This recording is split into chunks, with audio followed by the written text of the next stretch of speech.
Bismillahirrahmanirrahim. Assalamualaikum warahmatullahi wabarakatuh. Alhamdulillahirabbil alamin. Allahumma shalli wa sallim wa barik ala sayyidina Muhammad wa ala ali sayyidina Muhammad. Saudara-saudaraku yang dicintai oleh Allah Subhanahu wa taala, rumah tangga itu bukan saing, tapi saling. Rumah tangga itu harus ada ketersalingan di antara keduanya. Suami menyayangi istri, sementara istri juga mencintai suaminya. Itu rumah tangga yang baik. Maka jika ada pertanyaan, apakah dukungan istri itu melancarkan rezeki suami? Jawabannya iya. Istri itu penyejuk hati bagi seorang suami. Istrinya menenangkan, maka suami saat bekerja juga tenang. Dan sebaliknya, istri juga pendukung setia bagi suami. Makanya, mohon maaf, jangan sampai muncul pemahaman ada uang, abang disayang, gak ada uang, abang ditendang. Jangan sampai ada pemahaman seperti itu. Kenapa? Karena justru cinta seorang istri itu dilihat ketika suami ada di bawah. Cinta terbaik bukan dia yang siap menunggumu di puncak, tapi cinta terbaik adalah dia yang siap menemanimu saat mendaki. Bukan yang datang karena kelebihanmu, tapi dia yang siap bertahan walaupun tahu kekurangan dirimu. Itulah dukungan seorang istri. Bahkan kata Nabi SAW, di antara doa mustajab, salah satunya adalah doa istri bagi suaminya. Maka pada zaman sekarang ini, jika ada seorang suami yang Allah naikkan karir dunianya, boleh jadi peran usaha dalam keberhasilannya hanya 1 atau 2%. Sisanya adalah doa terbaik dari istri di rumah. Boleh jadi karena istri sholat sepertiga malam, istri sholat duha, dan sebagainya. Maka beruntunglah kita yang masih diberikan amanah seorang istri. Jadi doa istri punya peranan penting dalam kesuksesan dan kelancaran rezeki suami. Maka ini pesan bagi seorang suami, sayangi istrimu, sayangi keluargamu, karena doa istri itu mendukung rezeki suaminya. Jika ada seorang istri yang tidak mendukung suaminya, tidak mendukung kebaikan suaminya, boleh jadi itu yang menghalangi rezeki.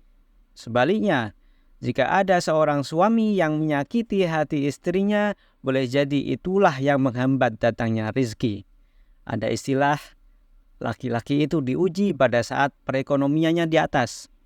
Sementara perempuan itu diuji pada saat perekonomian suaminya lagi di bawah.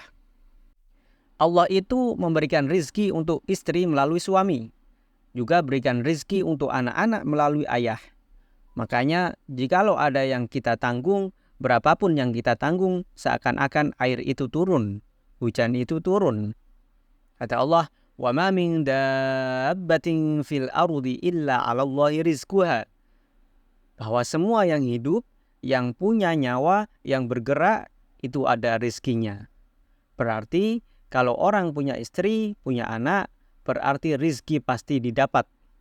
Salah satu penyebab rezeki itu berjalan dengan baik karena adanya semangat dari orang-orang yang ada di sekitarnya. Adanya dukungan dari anak-anaknya. Kebayang nggak kalau ayah mencari nafkah tapi anaknya tidak mendukung, bahkan malah bertengkar? Ini menyebabkan orang tuanya yang mencari nafkah tidak tenang. Pernah lihat nggak? Ada orang pergi bekerja sambil dia bawa anaknya. Tapi kelihatan bersemangat walaupun berat. Kenapa? Karena dia merasa didukung oleh anaknya. Maka dukunglah orang tua dalam bekerja. Minimal salami orang tua saat hendak berangkat kerja. Sesekali datanglah untuk melihat apa yang dilakukan orang tuamu untuk menafkahimu. Bukan hanya pintar untuk meminta. Misal orang tua berjualan, bantulah berjualan. Jagain barangnya, minimal temani. Sikap seperti itu membuat orang tua senang. Daripada bepergian, jalan sama teman, main game, dan sebagainya. Selanjutnya, ada beberapa hal yang menjadi penghambat rezeki. Salah satunya, jika di rumah kita ada kotoran, atau rumah tersebut kotor. Ada seorang ulama mengisahkan bahwasanya malaikat Jibril pernah tidak mau masuk ke rumah Nabi SAW. Disebabkan karena apa? Ternyata disebabkan karena ada seekor anak anjing di dalam rumah Nabi yang dibawa oleh cucu baginda Nabi SAW. Nabi terheran, kenapa malaikat Jibril nggak mau masuk? Ternyata karena ada seekor anak anjing di dalam rumah beliau. Lalu Nabi SAW mengeluarkan anak anjing tersebut. Barulah Jibril alaihi salam mau masuk ke dalam rumah Nabi. Subhanallah. Bukan karena seekor anak anjing tadi, lantas malaikat tidak mau masuk. Tapi karena sifat kotor yang dibawa oleh anjing tersebut.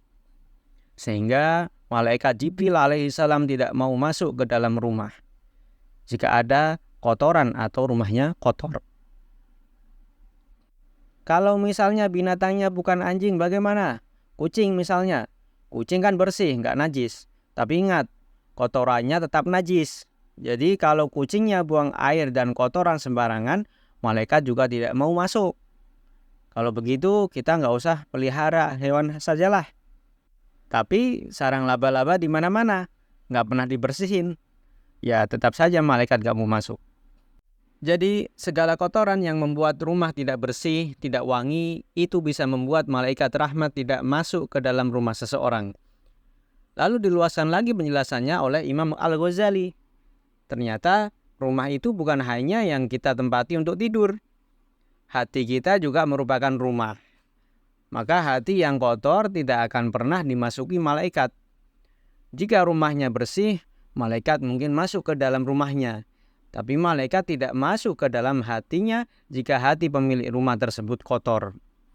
Maka hati juga perlu untuk dibersihkan. Rezeki itu bisa datang kepada rumah yang bersih, tapi rezeki juga tidak mau datang kepada hati yang kotor. Kenapa isi hatinya cuma iri, dengki, menzolimi orang lain, merasa lebih baik daripada orang lain? Hilangkan itu semua. Imam Al-Ghazali menambahkan, jangan hanya sibuk membersihkan secara fisiknya saja, tapi bersihkan pula hatinya.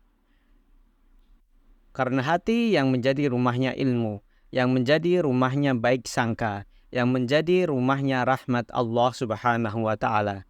Supaya rahmat Allah masuk ke dalam diri Anda. Maka banyak orang terlihat rezekinya banyak, uangnya banyak, rumah juga bersih, tapi tidak pernah merasa cukup. Kenapa? Karena hatinya kotor. Kalau hati kotor, yang ada dengki, iri, berburuk sangka, dan lain sebagainya. Hingga lupa bersyukur, lupa berterima kasih kepada Allah Subhanahu wa Ta'ala. Jadi kita perlu bersihkan rumah kita, lingkungan kita. Tapi yang tidak kalah penting, kita perlu bersihkan hati kita supaya rahmat dan rizki Allah mudah menghampiri kita. Silakan simpan dan share video ini. Semoga bermanfaat. Wassalamualaikum warahmatullahi wabarakatuh.